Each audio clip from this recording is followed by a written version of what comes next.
Hello and welcome back to everyone. Respect and another edition of Smackdown Out of 10. As we get closer to WrestleMania 41, the big storylines continue to heat up. It's the last Smackdown on WWE's European tour, coming from the O2 Arena, London, and we got lots of stuff happening, including a US title match between LA Knight and Braun Strowman. Roman Reigns, Seth Rollins, and CM Punk signed their WrestleMania contract, but the show started off with shots of the O2 before going inside to see the crowd and a few superstars arriving. Backstage, Cody made his way out to kick things off. It took until 10 minutes into the show for Rose to say anything because he allowed the chance to continue, which they sang for a long time. He barely got to say anything about his match against Cena before Orton joined him. The crowd chanted and sang for Orton just as long as they did for Rose and continued to break out onto the chants as they spoke. The Viper said he was going to want a title again at some point, but that won't kick Rose below the belt like Cena did. He said he would look right him in the eye and tell him he wants it. This brought out Drew. This felt like a segment that shouldn't have been important, but it just wasn't. All they did was recap things that's happened in the past. McIntyre ended up being sent out of the ring by Rhodes and Orton to end the segment. It was basically just setting up a match later. Hot crowd, but yeah, shallow in terms of content. But we then got Street Profits against Pretty Deadly for the Tag Team Championships. Elton and Kit in their Union Jack theme gear. While this may have been a directly competitive match, there's some fun double team spots. It never once felt like the titles were going to change hand. The Profits recently won the title, and given the reign was only a couple of weeks and it took them years to get the gold back around their race, it would have been a very strange decision. The action had a steady back and forth flow. Neither team had a clear advantage, where for a few brief moments Ford and Dawkins then hit a Doomsday Blockbuster to get the win and retain their titles. So I think with Pretty Deadly being at home, it's still a pretty fun match. So I'm going to give it a 7 out of 10. Moving on into Caden Carter and Katana Chance versus Fire and Niven. It's their first tag team match in months, wasn't it? Carter and Chance.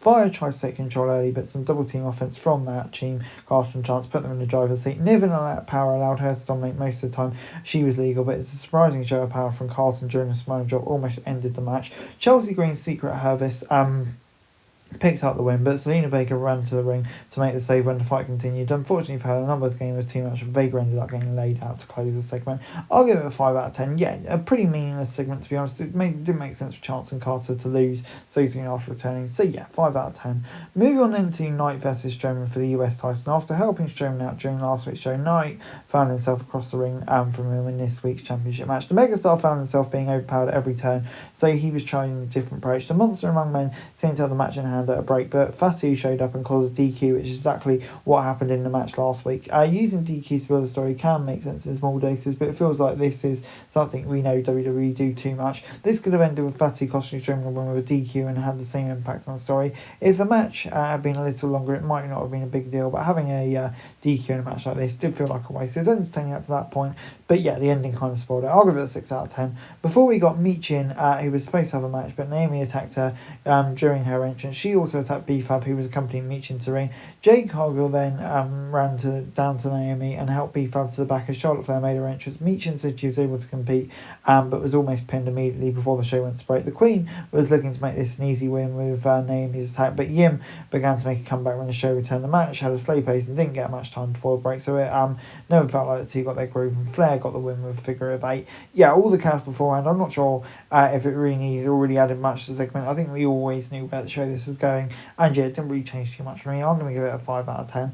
After what happened in the opening segment, Orton and McIntyre then had a singles match. The two have been together many times before, but this might have been their shortest contest, less than 10 minutes, for Owens provided a stretch and allowed McIntyre to hit a claymore for the win. The prize fighter continues to attack at ringside, but sent fleeing through the crowd when the Viper turned the tables. And this match was fun until the ending, but it was on the short side. Orton and McIntyre had great chemistry, so with a few more minutes, this would have been the best thing on the show. But yeah, it just didn't really feel like it's given enough time. Orton kind of set up that angle post-match for such a big match. I don't know, just kind of felt like it should have been given more time. I'll give it a 6 out of 10.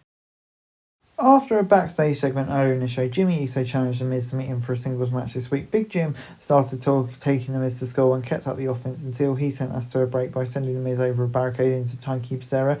The A-lister made a comeback and controlled the pace, and for a little while got a splash, but Big Jim got the win with the Uso splash. Yeah, this was basically just bumped together. There's really no point in this. Just kind of felt there with no real consequences. I'm going to give it a 5 out of 10. CM Punk was then smiling as he saw Drew McIntyre in the aftermath of a fight with Damian Priest before before he went to the ring to sign his contract for the WrestleMania match with Reigns and Rollins. The London crowd sang for all three men, and as they made their way to the ring, Punk kept his speech brief, and Reigns tried to direct him to look in the stairs to place the contract. Heyman revealed they will have a match to main event WrestleMania. Reigns wanted Punk to acknowledge him and thank him to get into the main event. Punk got down on one knee and thanked him in the most sarcastic way possible.